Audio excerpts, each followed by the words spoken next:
All right, we'll go ahead and get started. Good afternoon, everybody. As a courtesy to your fellow media members, as well as the coaches and student athletes, please silence your cell phones. Please provide your name and media affiliation each time you ask a question during the press conference. If you're joining us via Zoom, please use the raise hand function for questions. We will address the questions in the room first and then get to Zoom if time allows. Recording the press conferences via video on cell phones is prohibited. If you'd like to record audio, you're welcome to do that. Voice memos, whatever you'd like to do. So with that, we'll turn it over to questions here for Bridget Dunn and Katie Shoemate from Kent State.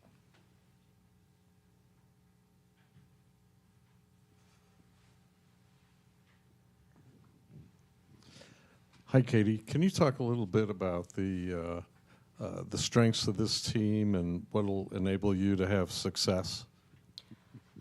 So we're a team with a lot of depth, and even though we have young girls, we play together, and our half-court defense is really good. I think we're pretty strong in transition as well. And then our post play, we have some depth there as well. So I think we have multiple areas where we're strong.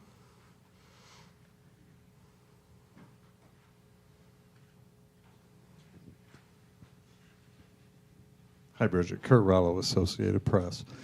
Can you talk a little bit about the challenge of playing in a non-neutral site, and how do you prepare for that?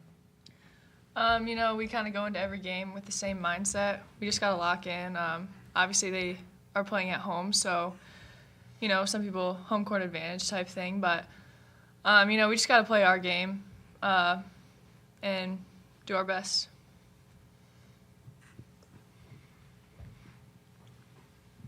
Dane Richardson, Kent State Radio Network. Bridget, I've asked you a little bit about this before during the season. You have 7 games with double-digit rebounds, but your last 3 you've had over 10, all 3 in the MAC tournament. You've talked about it being a mindset. What has gone into being so effective on the glass the last 3 games? Rebounding has been a big emphasis for us recently. Limiting teams' second chance points just helps us overall. So, it's just kind of, Coach Starkey always says, rebounding is who ends up with the ball. So that's kind of just my mindset. You got to go get it sometimes. But, we just focus on that, and it helps us win games.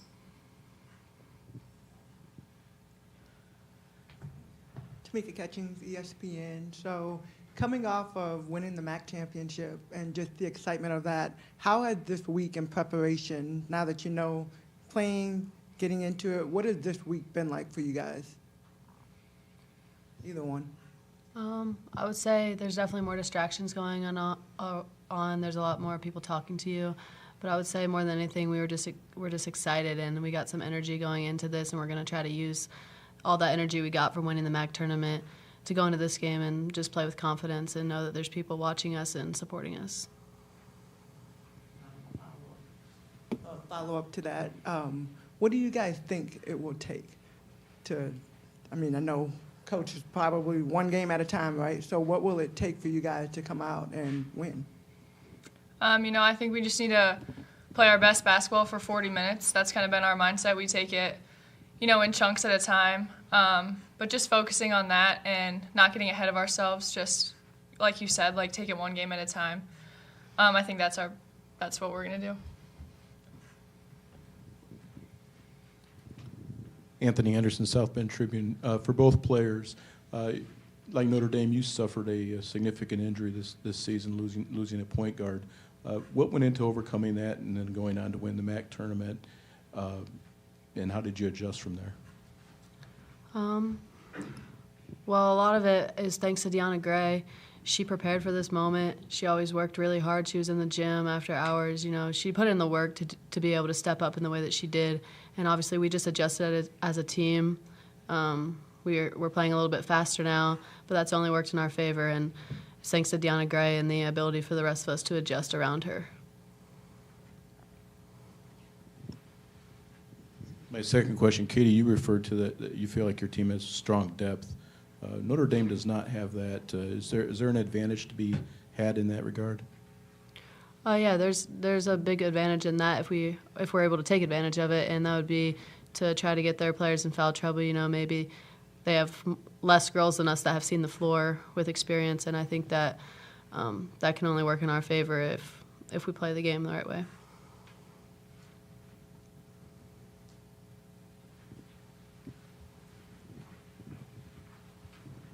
Bridget, with this being your third year, Katie, next game will tie Hannah Young for the all-time games played leader in Kent State women's basketball history.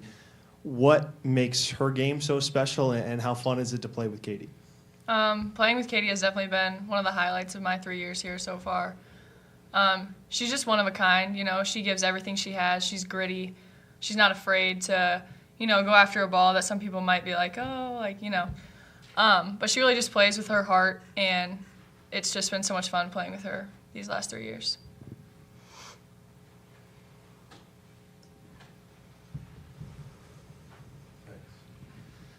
Kurt Rollo, AP. Can you talk about the challenge of playing against Hannah Hidalgo? Is that one person's responsibility to deal with her, contain her, or is it more than one person? How do you handle that? It definitely doesn't fall on one person. I think that the whole team, we're going to have to play together. We're going to have to stay connected, make sure we have each other's backs. It's not going to be done with one person.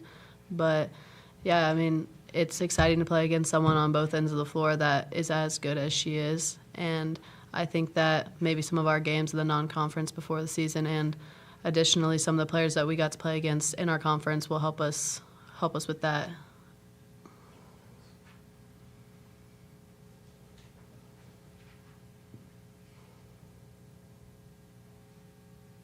I'll go ahead and ask a question, actually. For you, Katie, your brother and sister both played the game at a really high level. How competitive was it growing up there, and how much basketball was played at your house? Yeah, I don't think anyone would believe the amount of basketball that was played at my house, but we're always super competitive, and it wasn't just with basketball. I mean, that was where it started, but I mean, anything we did, it was competitive, and that's just what was instilled in us from our dad. And then, yeah, we would be in the backyard playing all the time, and they're both a little bigger than me, so I think they're a big reason why my game is the way it is. Do we have any additional questions? All right, I think that'll wrap it up. Thank you very much. We'll have Coach Starkey.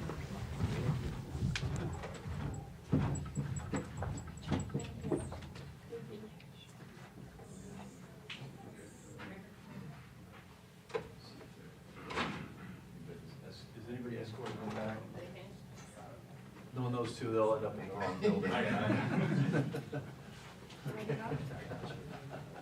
Do you want me now? Yeah, you can go ahead.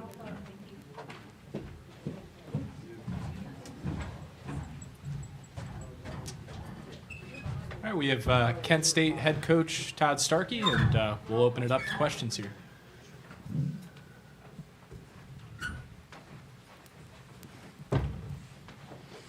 Kurt Rollo, Associated Press. Can you talk about Hidalgo and the challenge of facing her?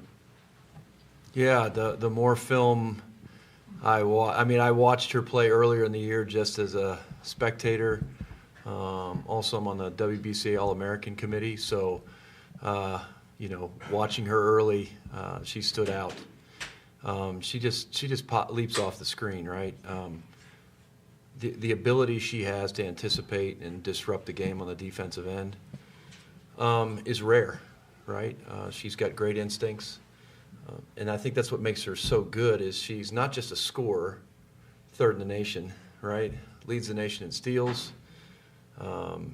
Leads the team in assists, second in rebounding. She just affects the game in every statistical category. So I'm coaching against her, but I'm a fan of hers as well. I mean, she's fun to watch. She's a very entertaining player, and we're excited with the opportunity, but it's a tall task.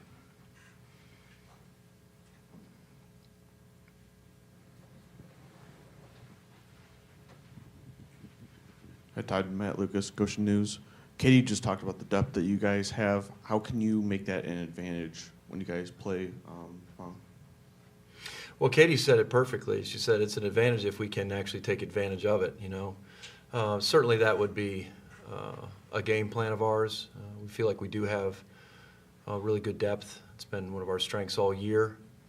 And you have a game plan to the way we have to play to be able to create opportunities.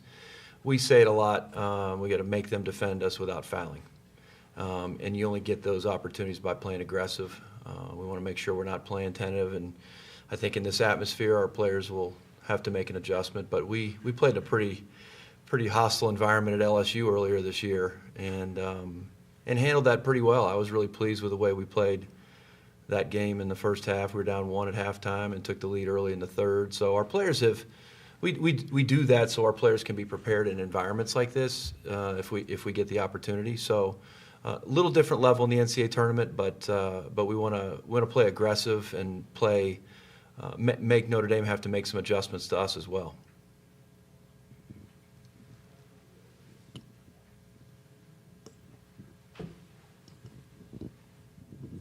Dane Richardson, Kent State Radio. Coach Starkey, Janae Tyler went 17 of 27 from the field in the 3 MAC tournament games. You talked about her living up to what she's done all regular season, especially on a big stage. What's your expectation out of her coming into this one?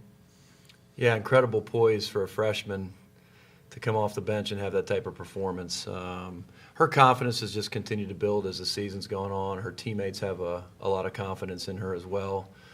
But a very talented young lady, and we're going to give her the opportunity to continue that type of scoring and see what she can do. But our post depth is great. She's been able to back up Michaela Morris all year as a 5th-year senior, and I think that type of mentoring has paid dividends for Janae, and she just continues to grow in her confidence and her ability.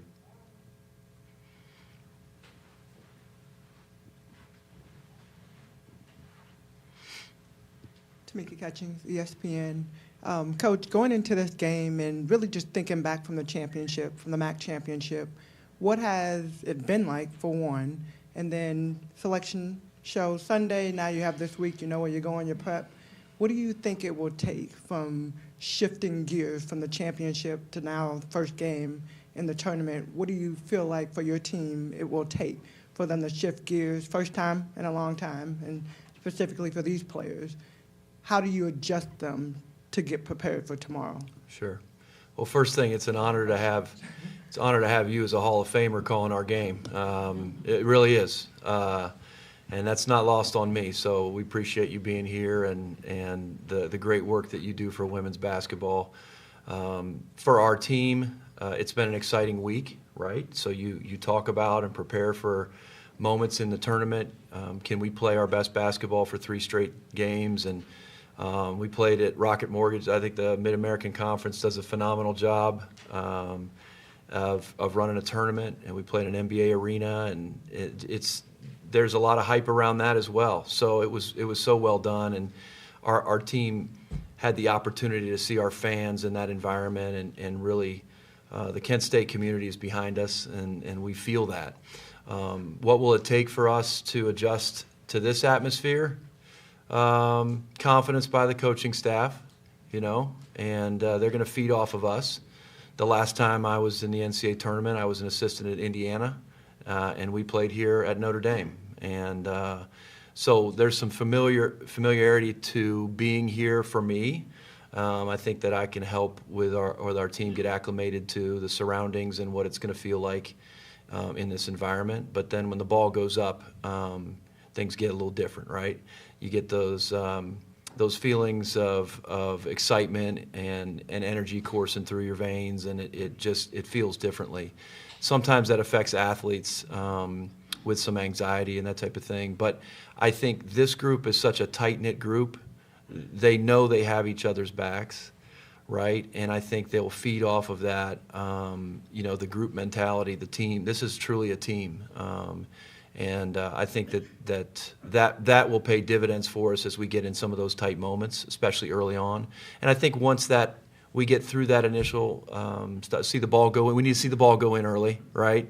And I think that will certainly help them, with some of those nerves. And then it's just down to competition.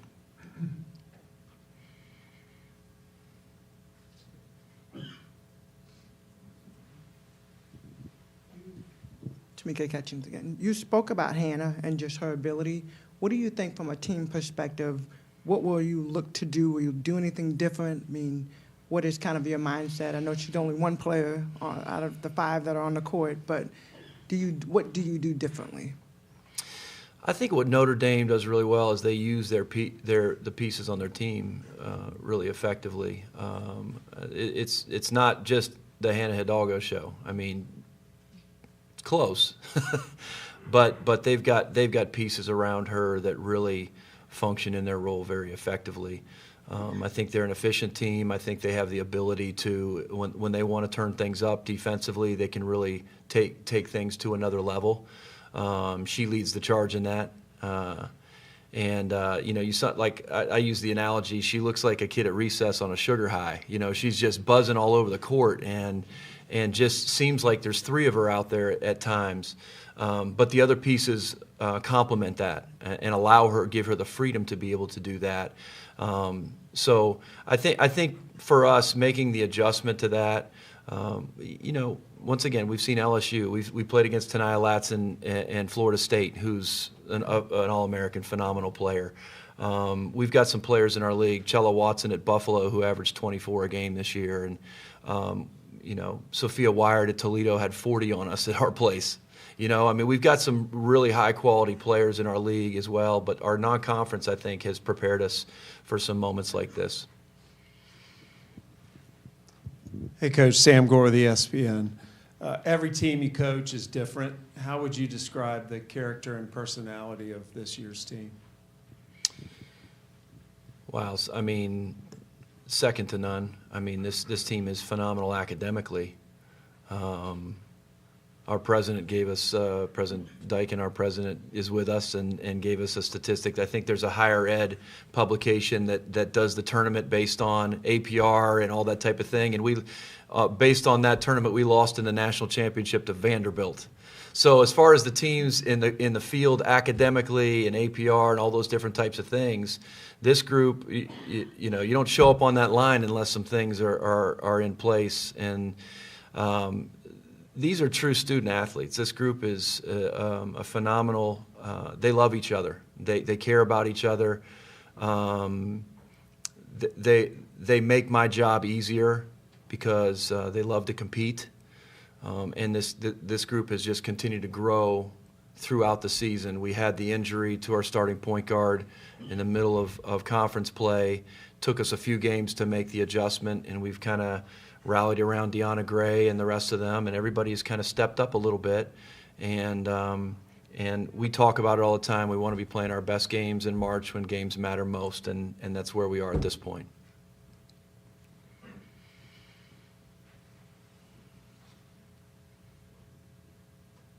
What was it, President Dyken? What was that publication again? That was Inside Higher Education.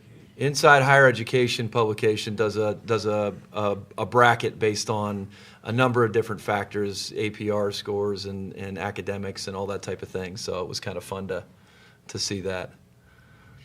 I hope it's true. I hope it lives up to it.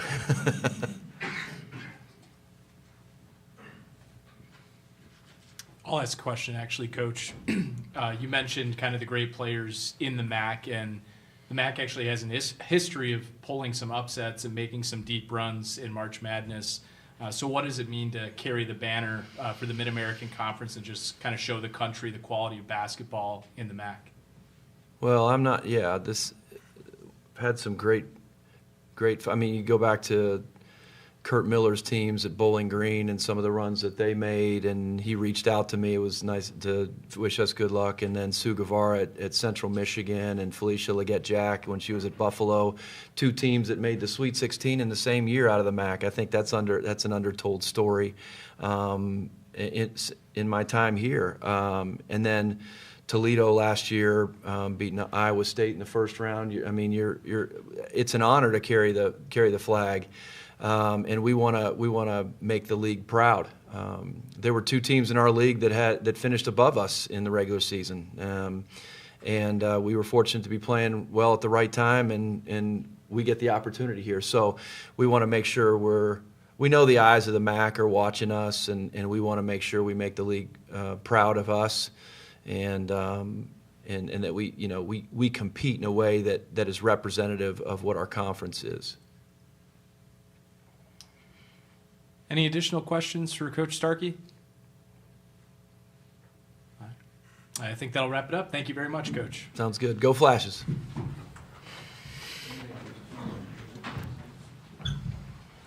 Kent State will have practice beginning at 2:50. The first 15 minutes of that will be open to the media.